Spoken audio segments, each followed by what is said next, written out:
பூவானங்க மக்களே, நீங்கள் பார்த்து கேட்குறது மொக்க கம்பெனினா எங்கள் ஹோஸ்ட் அயன் ஹார்ட் சீரிஸ் ஃபைனலாக ரிலீஸ் ஆயிடுச்சு. முதல் நாளே 3 எபிசோட இறக்கிருக்காங்க. அங்கே சுற்றி இங்கே சுற்றி நம்ம ஆடிச்சேவை வச்சு பல இடங்களை ப்ரொமோஷன் பண்ணிட்டு இருக்காங்க. நீ நானும் வேற இல்லடான்னு சொல்லி ஆடிச்சே வாயாலே சொல்ல வச்சிட்டாங்க. நல்லா வருவீங்களா? பின்ன ஆடிச்சேக்கு 80 மில்லியன் சும்மாவை கொடுக்குறாங்க. எல்லா இடத்துலையுமே இதுக்கப்புறம் நிறைய ப்ரொமோஷன் ஒர்க்கை நீங்கள் ஆடிச்சே பண்ணுறதை பார்க்கலாம். But anyways, Ironheart series மொதல் எபிசோட் என்ன மாதிரி இருந்துச்சு, என்னென்ன விஷயங்கள் சொல்லியிருக்காங்கன்னு சொல்லி மொத்தமாக பிரேக் பண்ணிடுவோமா? அயன் ஹார்ட் இப்போதைக்கு வக்காண்டா ஃபாரெவருக்கு அப்புறம் தான் நடக்குது. ஸோ வக்காண்டா ஃபாரெவர் 2025 தான் நடக்கிற மாதிரி காமிச்சிருந்தாங்க. ஸோ அப்படி பார்த்தா இதுவும் ஷார்ட் டைம் பீரியட்ல தான் நடக்கிற மாதிரி ப்ரெசென்ட் பண்ணியிருக்காங்க. பட் தண்டர்போல்ட்ஸ் வந்து பார்த்தீங்கன்னா 2027-28 ரேஞ்சுக்கு வந்தாச்சு. இப்போவும் அயன் ஹார்ட் பார்த்தீங்கன்னா பழைய காலத்திலேயே ஸ்டக் ஆகி இருக்க மாதிரி ஒரு எஃபெக்ட் தான் இங்கே கிரியேட் பண்ணுது. ஸோ கிட்டத்தட்ட இது பாஸ்ட் ஆஃப் மார்வலில் தான் நம்ம பார்த்துட்டு இருக்கோம். தண்டர்போல்ட்ஸ் எல்லாத்துக்கும் முன்னாடி நடக்கக்கூடிய ஒரு கதை, புரியுதா? இந்த சமயத்தில் வக்காண்டாவில் ஜஸ்ட் ஒரு இன்டர்ன்ஷிப் தான் பண்ணிட்டு வந்தேன் அப்படின்னு சொல்லி இப்போதைக்கு MIT-க்குள்ளே வக்காண்டாவில் வைக்கிறதுக்கிட்ட மொத்த வித்தைகளுமே இறக்கி ஒரு அயன்மேன் சூட்டை ரெடி பண்ண பார்க்குறான். MIT-க்குள்ளே அவள் போகிறதுக்கு முன்னாடி அவளுடைய வாழ்க்கை என்ன மாதிரி இருந்துச்சுன்னு சொல்லி ஒரு சின்ன ஃப்ளாஷ்பேக்கில் காமிச்சிருப்பாங்க. ரீரி அண்ட் அவளுடைய பெஸ்ட் ஃப்ரெண்ட் நாட்டலி ஒன்றா டைம் ஸ்பெண்ட் பண்ணிட்டு இருப்பாங்க.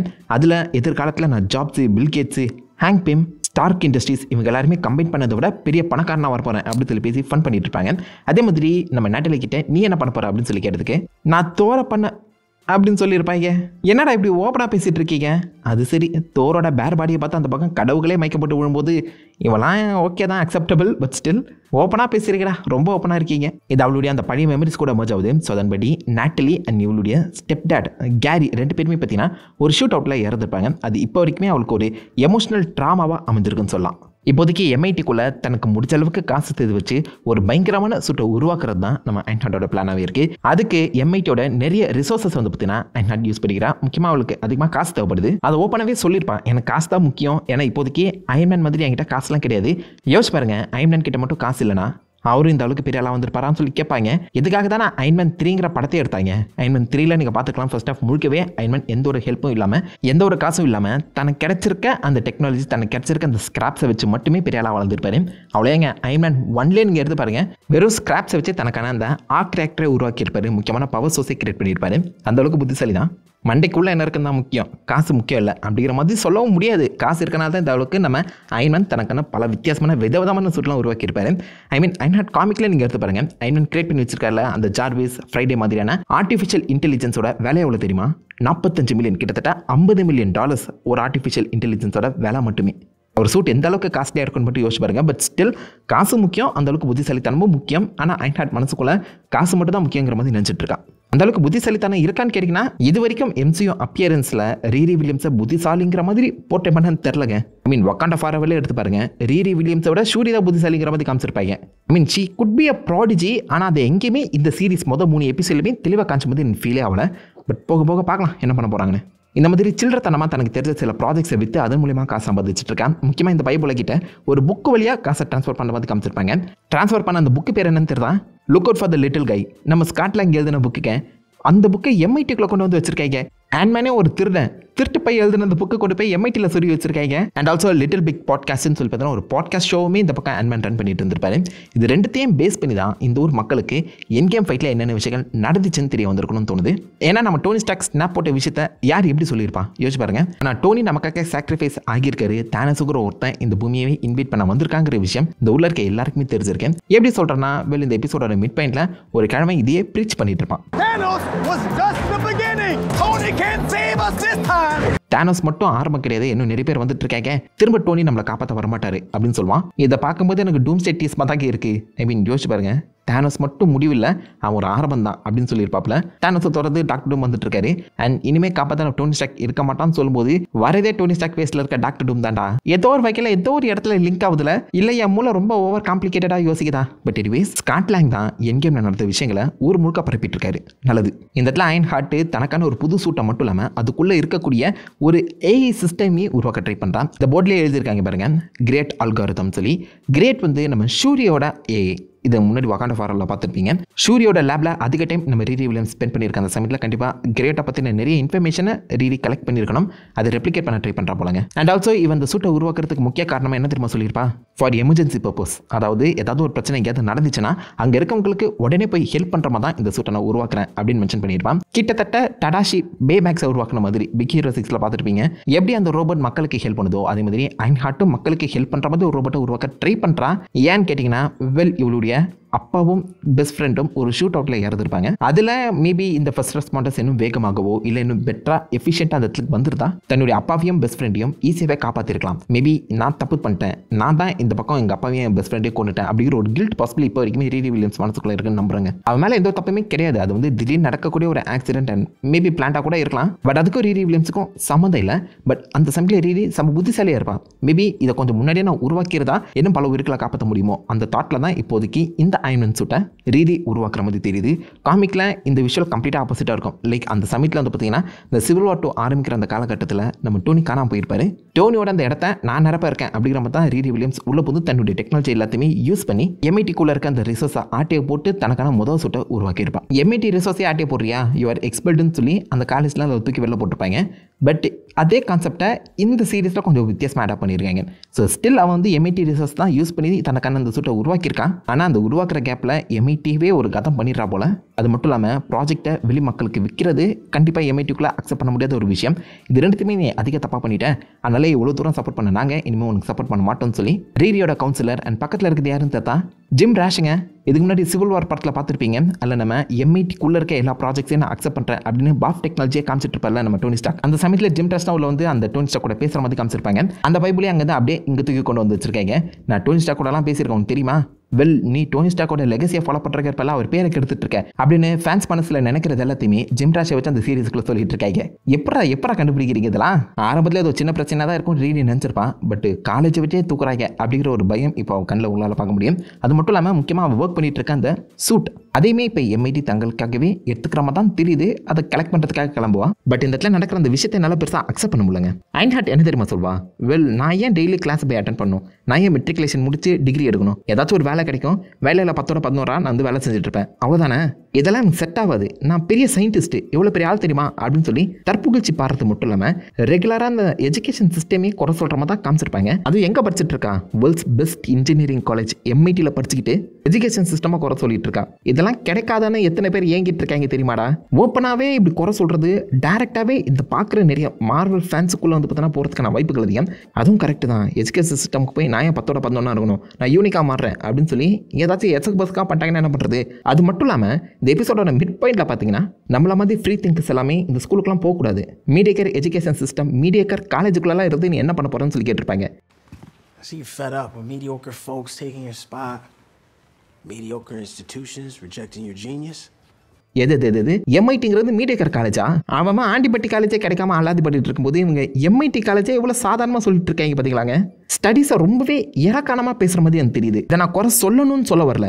நம்ம டோனி ஸ்டார்க் எடுத்து பாருங்க, அவர் லிட்டலி MIT-ல இருக்கக்கூடிய எல்லாருக்குமே படிப்பு ரொம்ப முக்கியம், படித்து பேராளாகுங்களா அண்ட் உங்களுடைய எல்லா ப்ராஜெக்டையுமே காசு வேறுபாடின்றி நான் பார்த்துக்கிறேன், நீங்கள் ப்ராஜெக்டை மட்டும் பக்கமாக பண்ணுங்கள், ஏன்னும் மென்மேலும் வளருங்க, காசை பற்றி கவலைப்படாதீங்க, உங்களுடைய ப்ராஜெக்ட் உங்களுடைய படிப்புக்கு நான் சப்போர்ட் பண்ணுறேன்னு சொல்லிட்டு போயிருப்பாரு. And also MIT graduate Tony Stark, நானும் MIT-ல படித்து பெரிய ஆளானா டோனி ஸ்டார்க் அளவுக்கு வந்துடுவேன் அப்படின்னு சொல்லி தான் டெக்னிக்கலாக அந்த சீரிஸ் பார்க்கும்போது அந்த படங்கள் பார்க்கும்போது எல்லாருமே நினச்சிருப்பாங்க. அது அப்படியே இந்த சீரிஸில் ரைட்டிங்கில் ரொம்பவே கேவலமாக எழுதி வச்சிருக்காங்க தான் நான் சொல்லுவேன். MIT ரொம்பவே கேவலமானது, மீடியேக்கர் காலேஜ், எஜுகேஷன் சிஸ்டம் சரியில்லை, படித்து பெரிய ஆளாக என்ன பண்ண போகிறீங்கன்னு சொல்லி இஷ்டத்துக்கு. ஏன் ரீரி வில்லியம்ஸ் உண்மையிலேயே புத்திசாலினா நல்லா படித்து பெரியாளாகி ஸ்டாக் இண்டஸ்ட்ரீஸில் கொள்ளையாக சம்பாதிக்கிற மாதிரி ஒரு பெரிய பொசிஷனுக்கு போய் சேர்ந்துருக்கலாம். ஏன் ஸ்டாக் இண்டஸ்ட்ரீஸே டேக் ஓவர் பண்ணுற அளவுக்கு அவகிட்ட புத்திசாலித்தனம் இருக்குது, ஏன் பண்ணல? புத்திசாலித்தனம் மட்டும் பத்தாது, டிசிப்ளின் ரொம்பவே முக்கியம். இதை தான் பாசிபிள் எனக்கு தெரிஞ்சு ரீரி வில்லியம்ஸ் எபிசோட் 4, 5, 6 உணர்ற மாதிரி காமிப்பாங்கன்னு நினைக்கிறேன். எபிசோட் 6ங்கிறது ரீரி வில்லியம்ஸ் திரும்பவும் MIT-க்குள்ள போகிற மாதிரி காமிச்சாங்கன்னா இன்னும் பெட்டராக இருக்கும். இந்த சீரிஸை ஃபாலோ பண்ணுற நிறைய குட்டி மார்வல் ஃபேன்ஸுக்கு நல்ல ஒரு இன்ஸ்பிரேஷனாக இருக்கும். நம்புறேன். படிடா பரமா ரீரி எக்ஸ்பெல் ஆன அப்புறம் தன் கிட்ட இருக்க அந்த சூட் தான் கஷ்டப்பட்டு உருவாக்கின அந்த சூட்டை எடுத்துக்கிட்டு கிளம்பணும்னு நினைப்பேன். அந்த சமயத்தில் செக்யூரிட்டி கார்ட்ஸ் கிட்ட இந்த பொண்ணு ஏன் அப்படி பண்ணுறீங்க, ஏன் அந்த ரீரி வில்லியம்ஸ் மேலே எல்லாமே காண்டா இருக்கீங்க அப்படின்னு சொல்லி கேட்பான். அந்த பொண்ணோட பேர் ஹரிணின்னு சொல்லி மென்ஷன் பண்ணியிருப்பாங்க. ஹரிணி நம்ம ஊருக்கு சொந்தமான ஒரு பேராக இருக்க அந்த காரணத்தினால சொல்கிறேன், அவ்வளோதான். ரீரி வில்லியம்ஸ் கலெக்ட் பண்ணுற அந்த சூட்டில் எல்லாத்துலேயுமே பார்த்தீங்கன்னா பார்கோட் அடிச்சிருக்கோம். MIT-க்கு சொந்தமானதுங்கிறத திரும்ப ப்ரூவ் பண்ணிட்டு இருக்காங்க. பட் இருந்தாலும் தனக்கான அந்த சூட்டை அவளுடைய காசை வச்சு தான் ஏன் பண்ணா அப்படிங்கிற மாதிரி ரீலியே அந்த சூட்டை எடுத்துக்கிட்டு பறந்து போயிடுவான். அண்ட் அந்த சூட்டை கண்ட்ரோல் பண்ணுறதுக்கு உள்ள நம்ம MIT-யோட சொந்த அந்த AI ட்ரெவருமே இருக்க மாதிரி காமிச்சிருப்பாங்க. ட்ரெவரோட அந்த லுக்கை பார்த்தோன்னே கண்டிப்பாக நிறைய 90s கிட்டுக்கு இந்த பைபிள் ஞாபகம் வந்திருப்பான். கிளிப்பி MS Word ஓப்பன் பண்ணாலே வந்து நொட்டிடுவான், நான் உங்களுக்கு ஹெல்ப் பண்ணிட்டான்னு. ஸோ அந்த கிளிப்பியை அப்படியே ரெஃபரன்ஸ் பண்ணியிருக்காங்க, நல்லாயிருக்கு.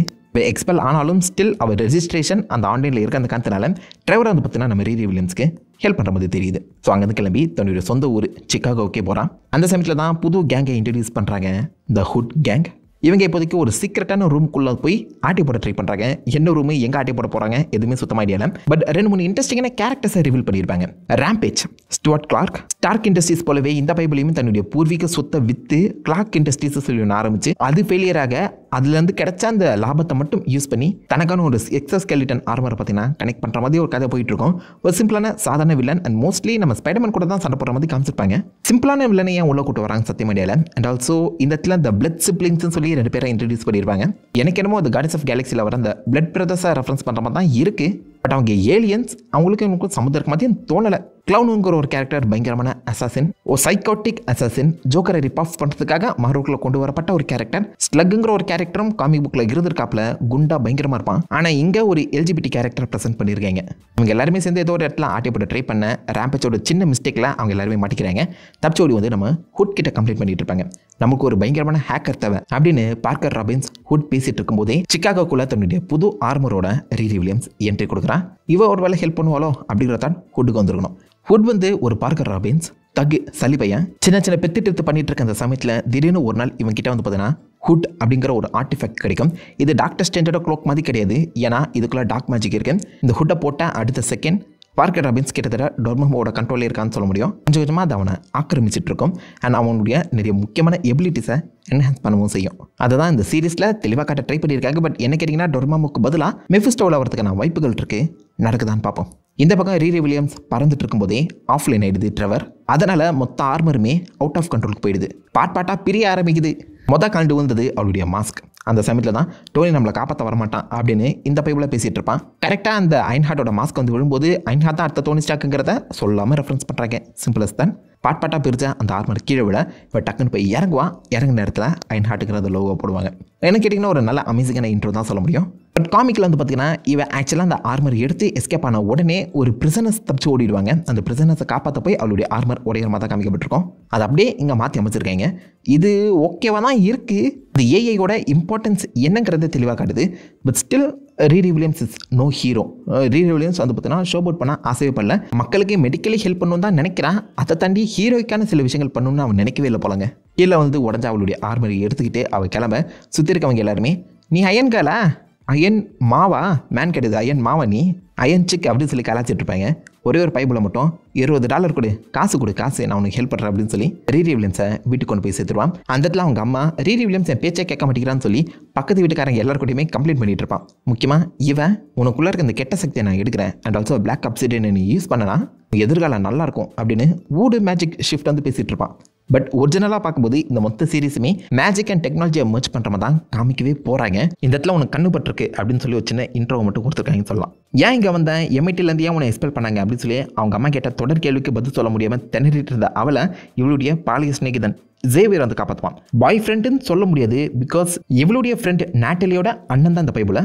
அந்த வகையில் நாட்டலி வழியாக தான் இவனை மேபி ரீரி வில்லியம்ஸுக்கு தெரிஞ்சிருக்கணும்னு நினைக்கிறேன். அண்ணனாக தான் பாப்பாலோ இருக்கலாம். பட் அவ கூட அப்படியே வெளில எஸ்கேப் ஆகி ஜேவியர் கூட பேசிட்டு போது இந்த செமிட்டில் நிறைய சின்ன பொண்ணுங்க என்ஜாய் பண்ணுவோம் தான் நினைப்பாங்க. நீ எதுக்கு சூட்டபிள் பண்ணணும்னு நினைக்கிறேன் அப்படின்னு சொல்லி கேட்டதுக்கு, நான் தான் எல்லாரையும் விட பெட்டரான சூட்டை உருவாக்கியிருக்கேன், பெட்டர் அண்ட் ஸ்ட்ராங்கர் சூட் அப்படின்னு சொல்லி மென்ஷன் பண்ணுவாள். But if I could build one of them better than everyone else, people got no choice but to respect me. ஏமா ஹல்க் பஸ்டர் கேள்விப்பட்டிருக்கியா? சரி, எடுத்தோன்னே டோனிஸா கூடலாம் கம்பேர் பண்ண முடியாது. பட் அந்த கம்பேரிசனை அடிக்கடி இவளே உருவாக்கிக்கிறான் அப்படி தாங்க சொல்லணும். அப்படியே அவங்க 2 பேருமே பேசிக்கிட்டே இவளுடைய ஸ்டெப்டட் கேரியோட அந்த கேரேஜுக்கு வந்திருப்பாங்க. அந்த கேரேஜில் இறந்து பண்ண கேரி அண்ட் நாட்டலியோட அந்த ஃபோட்டோ வந்து பார்த்தீங்கன்னா பெயிண்ட் பண்ணப்பட்டிருக்கும். எப்படி செத்தாங்கன்னு தெளிவாக சொல்லலை. பட் ஒரு நாள் இவங்க 3 பேருமே ஒன்றா அந்த பேரக்கூடாங்கிற காலில் ஒர்க் பண்ணிட்டு இருக்க அந்த சமயத்தில் இவங்க இருக்க ஏரியாவில் ஒரு ஷூட் அவுட் நடந்திருக்கு. அந்த ஷூட் அவுட்டில் அவங்க அப்பா வந்து பார்த்தீங்கன்னா இவளை காப்பாற்றிடுறாரு. ஆனால் நாட்டலியை காப்பாற்ற போகும்போது 2 பேருமே செத்துறாங்க. இந்த ஷூட் அவுட்டுக்கு யார் காரணம் என்னன்னு சுத்தமாக ஐடியாவில். மேபி அது ஜேவியர் தான் அப்படிங்கிற ஒரு ட்விஸ்ட் அடிச்சாங்கன்னா வேற மாதிரி இருக்கும். அதுதான் ஒரு எமோஷனல் ட்ராமாவை இந்த பக்கம் ரீரி வில்லியம்ஸ்க்கு உருவாக்கியிருக்கு. அந்த பேரக்கூடா காரில் தான் அதுக்கப்புறம் தொடர்ந்து இந்த ரீரி வில்லியம்ஸ் ஒர்க் பண்ணிட்டு இருந்திருப்பான். வக்காண்டா ஃபார்வர்டில் நீங்கள் பார்த்தாலே அந்த பேரக்கூடா காரை நம்ம ஒக்கை ஓட்டுற மாதிரி காமிச்சிருப்பாங்க. ஆனால் அங்கேயே துவம்சமாயிருக்கும். அந்த கார் அந்த படத்தோட எண்டில் வந்து பார்த்தீங்கன்னா ஷூரி தங்கிட்ட இருக்க அந்த டெக்னாலஜி எல்லாத்தையுமே யூஸ் பண்ணி கம்ப்ளீட்டாக ரீமேக் பண்ணியிருப்பான்.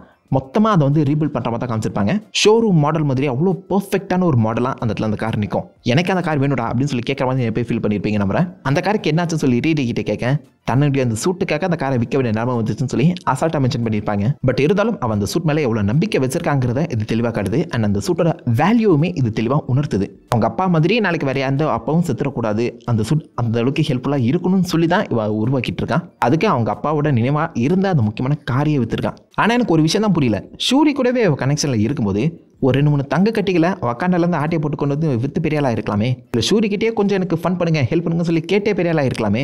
ஷூரியே ஹெல்ப் பண்ணியிருக்கலாமேங்க, புத்திசாலி தானே, ஹெல்ப் பண்ணியிருக்கலாமே. ஏன் பண்ணாமல் விட்டாங்க? ஏன் ஸ்டில் இவ வறுமையிலே வாடிட்டு இருக்கான்னு சுத்தமாக புரியல. அதுக்கு ஏதாவது ஜஸ்டிஃபிகேஷன் கொடுக்குறாங்கன்னு பார்ப்போம். சூட்டை உருவாக்க நான் ரெடி, ஆனால் ஏஐ கிரியேட் பண்ண முடியல, கையில் காசுமே இல்லை, என்ன பண்ணுறதுன்னு தெரில அப்படின்னு சொல்லி அடுத்த நாள் வந்து பார்த்தீங்கன்னா ஜிம்மோட ஆட்டோ ஜங்க் யார்டுக்கு போய் ஏதாவது பார்ட்ஸ் கிடைக்காதுன்னு சொல்லி செக் பண்ணிட்டு இருப்பாங்க. அந்த சமயத்தில் ரீரி வில்லியம்ஸை இந்த பைபிளை ஃபாலோ பண்ணி இவனை மேபி நம்ம டீமில் ஒரு ஆளாக சேர்த்துக்கிட்டா டுவெட்டை ஈஸியாக ரீப்ளேஸ் பண்ணிடலாம் சொல்லி நினைக்க ஆரம்பிச்சிருப்பாங்க. காசு இல்லாமல் கஷ்டப்பட்ட ரீரி வில்லியம்ஸுக்கு காசு கொடுத்து ஹெல்ப் பண்ணி உனக்கு இன்னும் காசு தேவைப்பட்டுச்சுன்னா இங்கே வந்து எங்கள் டீமில் ஒன்றா சேர்ந்துரு அப்படின்னு சின்னதாக இன்வைட்டுமே கொடுத்துட்டு போயிருப்பான். She is desperate. ஸோ வேறு வழியே இல்லை, காசு கிடைக்குதான்னு சொல்லி பார்க்கலான்னு அங்கேருந்து கிளம்பி டெஸ்பரேட்டோஸ் பீஸாக்கு வந்திருப்பாங்க. உள்ளே போய் பார்த்தா யாருமே இருக்க மாட்டாங்க, கடையே காலியாக இருக்கும். செகண்ட் ஃப்ளோருக்கு போகணும்னு சொல்லி எலிவேட்டரை ப்ரெஸ் பண்ண அந்தத்தில் I'm here to play game அப்படின்னு ஸ்டைலில் வந்து பார்த்தீங்கன்னா ஒரு ட்ராப் டோராக அந்த பைபிளில் செட் பண்ணி வச்சிருக்காங்க. ஹுட்டு இந்த கேஸு ஒன்று மொத்தமாக கொண்டுடும், அதுக்குள்ளே உள்ள இருக்க அந்த கேஸ் மாஸ்க்கை ஹேக் பண்ணி எடுத்துக்க, இல்லைன்னா செத்துப்ப அப்படின்னு சொல்ல நான் அவுட் ஆஃப் பாக்ஸில் ட்ரிங்க் பண்ணுறேன் அப்படின்னு சொல்லி இந்த பக்கம் ரீரி வில்லியம்ஸ் ஃபோர்ஸ் பண்ணி அந்த எலிவேட்டர் ஓப்பன் பண்ணுற மாதிரி தான் காமிக்கப்பட்டிருக்கேன். வெல், ஹேக்கர் தானேப்பா உங்களுக்கு தேவை. இவன் எந்த வகையில் டெஸ்ட்டை பாஸ் பண்ணா எனக்கு சத்தியமாக புரியல. ஆரம்பத்தில் நம்ம ரீரி வில்லியம்ஸுக்கு இது பிடிக்கலனாலும் காசை காமிச்சு ரீரி வில்லியம்ஸை கவுத்துருவாங்கன்னு சொல்ல முடியும். ஐ மீன் காசு வச்சு லிட்டலாக நீங்கள் ஹெல்ப் பண்ணுறியா இல்லையா அப்படின்னு சொல்லி பார்கெனிங் பண்ணிடுவான். மெஃபிஸ்டோவும் இந்த மாதிரி ஆசை காட்டி பார்கெயின் பண்ணுறவன் தான். நிறைய இடங்களில் மெஃபிஸ்டோவை ரெஃபரன்ஸ் பண்ணுற மாதிரி எனக்கு தோணுது. காமிப்பாங்களான்னு தெரியல. வாண்டா மிஷன் மாதிரி கடைசியில் புஸ்வானமாக மாற்றிடாதீங்களா ஐயப்பா. சின்ன சின்ன பெட்டி திருத்து யாருக்கும் உயிர் சேர்த்தம் இல்லைனா கண்டிப்பாக நான் ஹெல்ப் பண்ணுறேன் அப்படின்னு சொல்லி ரீரி வில்லியம்ஸ் அக்செப்ட் பண்ண எங்களுக்கு நாளைக்கு அந்த சூட்டு தேவை அப்படின்னு இவர் சொல்ல கையில் கொஞ்சம் காசை எடுத்துக்கிட்டு அந்த சூட்டை ரெடி பண்ணுறதுக்காக ரீரி கிளம்பிடுவான். நைட்டு ஃபுல்லாக உட்காந்து ரெடி பண்ணுற மாதிரி காமிச்சிருப்பாங்க. முக்கியமாக அவன் தன் ஜீவர் கொடுத்த அந்த பாட்டை கேட்டுக்கிட்டே வேலை செஞ்சுட்ருப்பான். அந்த பாட்டுக்கு நடுவில் நேட்டலியோட வாய்ஸ் கேட்டோம். அந்த வாய்ஸ் இவருடைய பழைய மெமரிஸை இன்னும் பயங்கரமாக ட்ரிகர் பண்ணிடும். இப்போ தான் கொஞ்சம் நேரத்துக்கு முன்னாடி கேரி அவங்க ஸ்டெப் டாட்டோட அந்த கடைக்கு போயிட்டு வந்திருப்பான். இப்போ பார்த்தா நேட்டலியோட வாய்ஸே கேட்குது. எல்லாமே ஒன்று சேர்ந்து அவன் மைண்டுக்குள்ளே ஒரு கில்ட் கான்ஷியஸை ஏற்படுத்தி விட்டுது அப்படி தான் சொல்லணும். அவங்க அம்மா கிட்டேயே சண்டை போட்டு இது எல்லாத்தையுமே மறைச்சு தனக்கான அந்த சூட்டை பக்கவாக ரெடி பண்ணிடுவான். சூட் ஆன்லாம் சொல்லி அதெல்லாம் சூப்பராக ஒர்க் அவுட் ஆகிற மாதிரி தான் காமிச்சிருப்பாங்க. பட் என்னதான் சூட் ரெடியாக இருந்தாலும் ஏஐ தேவைப்படும். ஏஐ என் மூளைக்குள்ளேருந்தே நான் கிரியேட் பண்ணிக்கிறேன் அப்படின்னு சொல்லி ஒரே ராத்திரியில் 4 மணி நேரத்தில் அந்த ஏஐ உருவாக்கிடுவாங்க. எம்ஐடிக்குள்ளே 4 வருஷம் கஷ்டப்பட்டிருக்க நீ. எம்ஐடிக்குள்ளே இருக்க அந்த ரிசோர்ஸஸ் எல்லாத்தையுமே ஃப்ரீயாக யூஸ் பண்ணிக்கிட்டு 4 வருஷம் கஷ்டப்பட்டு ஒரு ஏஐ உருவாக்க முடியாதவ 4 மணி நேரத்தில் ஒரு ஏஐ உருவாக்குற மாதிரி காமிச்சதுல நல்லா சத்தியமாக அக்செப்ட் பண்ண முடியல. இப்போ சின்னதாக ஜஸ்டிஃபை பண்ண பார்த்துருப்பாங்க. லைக் அவளுக்கு அந்த பழைய நேட்டலி மெமரிஸ் வந்துருச்சு, அந்த மெமரிஸ் தான் இந்த ஏஐக்கு உயிரை கொடுத்துருக்குங்கிற மாதிரி சொல்ல வந்திருக்காங்க. அதனால லாஜிக்கே இல்லை தெரியுமா. எதுவுமே இல்லாதப்பவும் இவளுக்கு எல்லாமே ஈஸியாக கிடைக்கிற மாதிரி தோணுதுங்க. ஐ மீன் லிட்டரலி எல்லாமே லைக் ஃபிங்கர் டிப்ஸ்லாம் நாளைக்கு இது வேணுமா இன்றைக்கே கிடச்சிச்சு அப்படிங்கிற மாதிரி தான் எழுதிருக்கீங்க. ரொம்ப லேசி ரைட்டிங்காக எனக்கு ஃபீல் ஆகுதுங்க. பட் எனிவேஸ் காலையில் எழுந்து பார்த்தா ஏஏ அப்லோட் ஆகிருக்கும். கண்ணு முன்னாடி நேட்டில் வந்து நின்றுப்பான். ஏன்னா நேட்டிலோட மெமரிஸை வச்சு இந்த கிரியாட்டுங்கிற ஒரு ப்ரோக்ராமை அவள் மாடிஃபை பண்ணியிருக்கா போல். புது ஏஐயா நேட்டிலேயே வந்து இறங்க மைக்கு போட்டு கீழே வந்துட்டவ அடுத்த எபிசோடில் தான் இருந்துச்சா. அந்த எபிசோட் என்ன மாதிரி அமைச்சிச்சுன்னு சொல்லி அடுத்த வீடியோவில் பார்ப்போம். ஐ மீன் இதை கம்ப்ளீட்டாக மொக்க சீரிஸ்ன்னு சொல்ல முடியல. ஆனால் இன்னும் பெட்டரான ரைட்டிங் அயன் ஹார்ட்டுக்கு தேவைப்படுது, கண்டிப்பாக தேவைப்படுது. பார்க்கலாம் அடுத்த எபிசோடில் என்ன மாதிரி கொடுக்க போகிறாங்கன்னு. நீங்கள் இந்த அயன் ஹார்ட் எபிசோட் 1 பற்றி என்ன நினைக்கிறீங்க? அயன் ஹார்ட் ரீப்ளேஸ் பண்ணுவாளா இல்லை அயன் ஹார்ட் தனக்கான ஒரு லெகசியை உருவாக்கலாம்? உங்கள் தான் உங்களோட வீசா மார்க் மைக்கில் காம் பண்ணிட்டு அந்த லெக் மட்டும் தேடி விடுங்க. உங்களை நல்ல ஒரு ஆசமான வீடியோ எதுவுமே பண்ணிட்டேன். அது வரைக்கும் ஹேவ் ஃபன் கைஸ். ஓவட்டா.